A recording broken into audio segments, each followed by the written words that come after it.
Labour draws up ultra-safe bomb-proof manifesto. It's got no policies in it, really. Apparently, this story says that Labour's actually decided to have no policies of much note at all that say anything, um, and it's to avoid Tory attacks on any policies. What's your take on Labour's strategy for winning the general election, having no policies and nothing to put forward? You're determined to keep raising my blood pressure, aren't you? Yeah, yeah. Ultra safe. Yeah, what a joke. Ultra safe for capitalism. That's what it is. And we're going to have limited reforms on social care, which means sweet FA. They're not going to do anything. They're not going to abolish the Lords. And why? Because how else does he reward his scabby friends if he can't put them in the Lords? And what is so annoying is to me is it's all this myth that's repeated both by Starmer and his crew and the media. They've learned that from 2010 when we lost the election because of a death tax and that.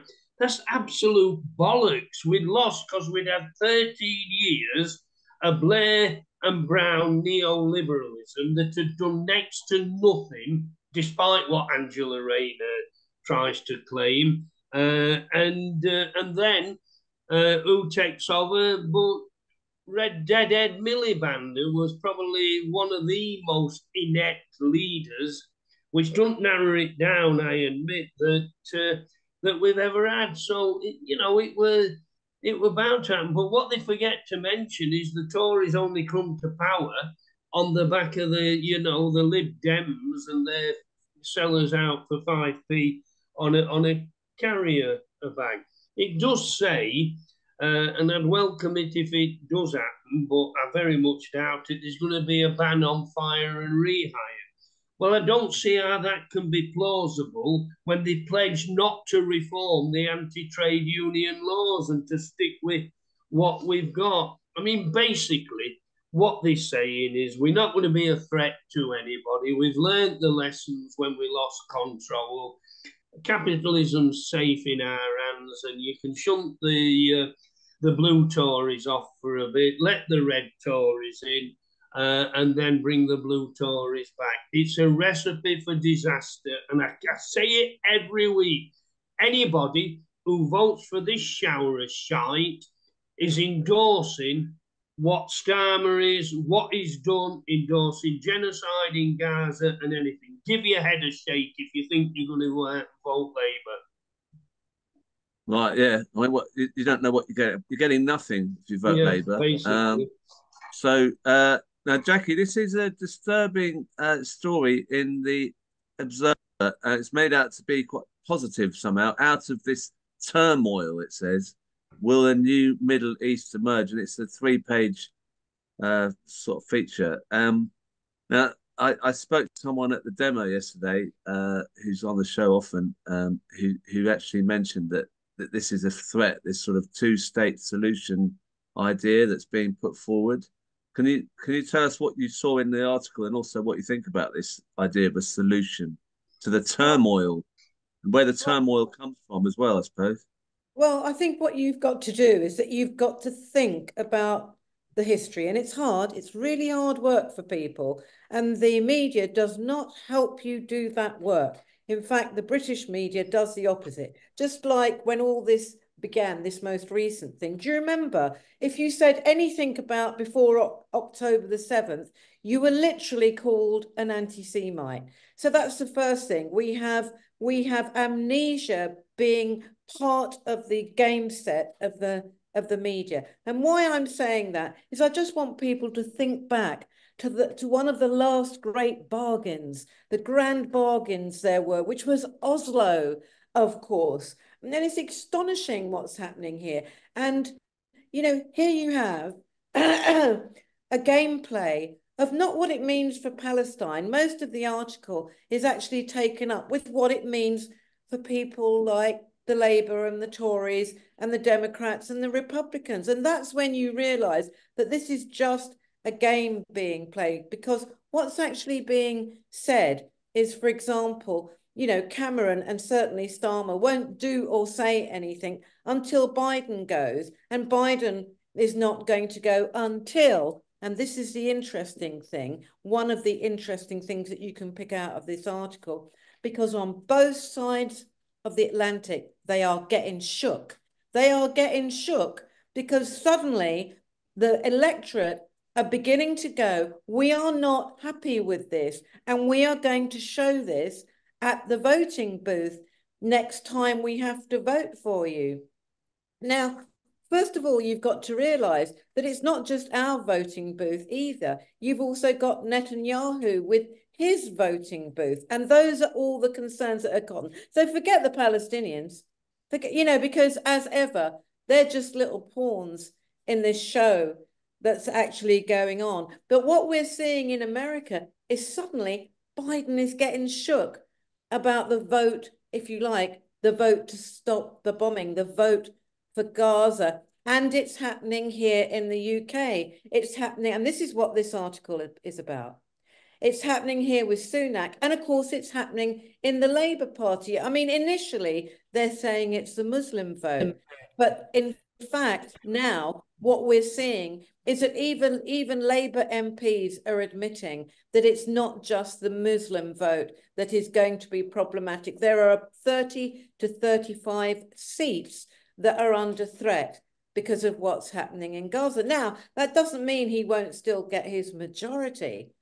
But what it does do, and I think this is something that isn't being noticed here in this article, for the first time, and this is also being echoed by the media in America, suddenly you have a group of people showing their power in terms of how they're voting. They're going, no, we're not just going to vote for Biden because he's a Democrat and because we're scared of Trump. That is no longer good enough. And the same is happening in the UK. And as that starts to happen, if that becomes a part of the power play of the electoral system, both in the US and the UK, that is something that the left can build on in association with other interest groups. Another phrase that I picked out from here was, and this is terrible, progress only comes in the Middle East after extreme violence. And as proof of that, they name Oslo. Now, if you remember what happened in Oslo, basically, the Palestinians got screwed, and an Israeli prime minister who was beginning to just talk about, you know, some kind of discussion, some kind of acceptance of the Palestinian people, was shot dead by his own side. And what we see here as well is the fact that Netanyahu has already said he is not having any of this. And what we know is that the Israeli public are dead against any deal. Any deal. We want nothing. They've got one deal to offer the Palestinians, and that's genocide. That is it. So the only way that Biden, America, UK are going to shift this, the only way is by putting pressure on Israel, withdrawing some funding. Now, I don't think they're going to do that. But what they will offer is a fantasy Palestinian recognition where they'll give them a seat on this council and a seat on that council, but nothing, absolutely nothing will change. And this will be a very dangerous place for the Palestinians to actually be. Any recognition under a deal like this will be nothing but symbolic. It will be a totally symbolic deal. And we've seen what happens already with that in Oslo. So my sense is that this article is preparing us, and I'm talking about us, I'm not talking about the whole general public here. I'm talking about us who've been backing Palestine. It's preparing us to go soft on it and to look at this deal that they are cooking up behind the scenes and say, great, that's fine. Well, I think we've got to be very wary. Yeah. Thank you, Jackie. and this is I nearly spat my coffee out when I saw this one, John. This is for you. I can get over 55s back to work with apprenticeship, says Ewan Blair. I didn't really need to read the article, having seen the headline and the picture. But have you read it's not a very long article, but I just wondered what's your view on Ewan Blair? Is he someone that can solve our problems? Like his dad did. Yeah, yeah, yeah. I mean, I have to laugh at this. You know, he's got this company called Multiverse that apparently he's got millions invested in. Where's the twat made his money from? He's never lifted a finger in any sort of graft whatsoever. But I do think it's indicative now of what we've got at the moment and what started under his dad about work till you're dead.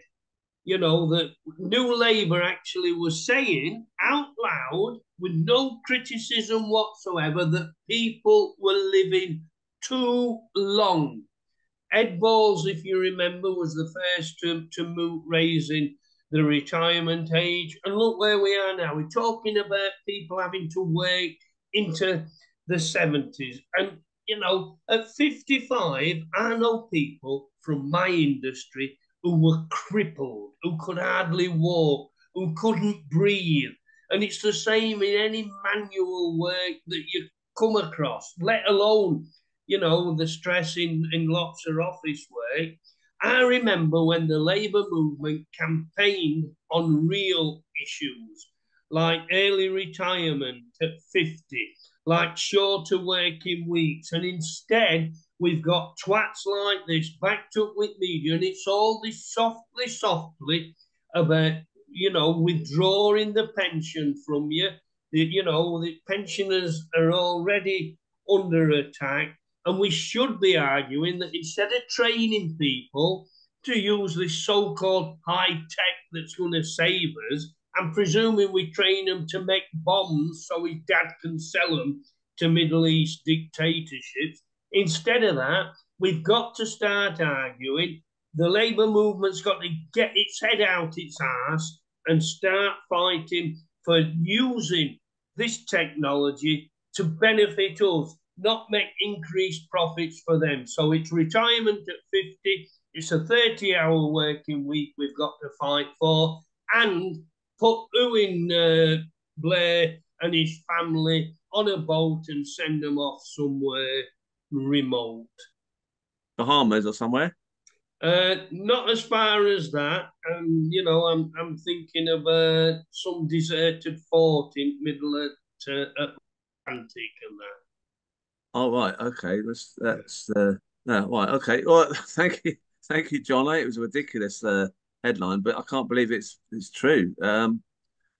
Now, Jackie, this is something that we're going to be talking about later in the show as well. This is the inside of the Mail on Sunday. Dan Hodges, obviously, we're not mad about Dan Hodges, but it's clear that George Galloway is seen as a threat because there's a headline here. Could Gaza and the shadow of George Galloway prompt Rishi into a snap election? What what's your view on that? Do you think they're scared Yeah. of what's going on? Yeah, I think this is what's happening now. And, you know, like I said, this is kind of trickled down from the US. They are actually, for the first time, having to listen to a lobby base that's not just a Zionist lobby base. It's unprecedented. And that's because of what we have been doing. And we need to recognize the power that we have. I mean, it was magnificent, that march yesterday, wasn't it? That so many people are still coming out. And, you know, we have got to use this for leverage. But I want to talk a bit about George Galloway, because I was listening today to an Oxford University debate that he did about 15 years ago. And I listened to it. And the guy is magnificent, you know. I mean, the guy is magnificent when he's debating. And his political analysis is mostly spot on. Now, I know You know, I do know the issues around George Galloway, but I also think we have got to come together and actually think, who would we want to represent us? Would you prefer a Galloway or some awful Blairite, Thatcherite, Tory, Labour person? Because I know where I would vote if I was in that constituency. Absolutely. And also, you know, we need a voice like that in Parliament, because one thing George Galloway is bloody fearless. And most of the people we have in Parliament now are so busy looking at what their jobs are going to be when they leave and who's going to do what and George Galloway is fearless. And that's the kind of voice we need now. So I would say, you know, if I was there in that constituency, I just know where I would be voting. Let's shook them up more.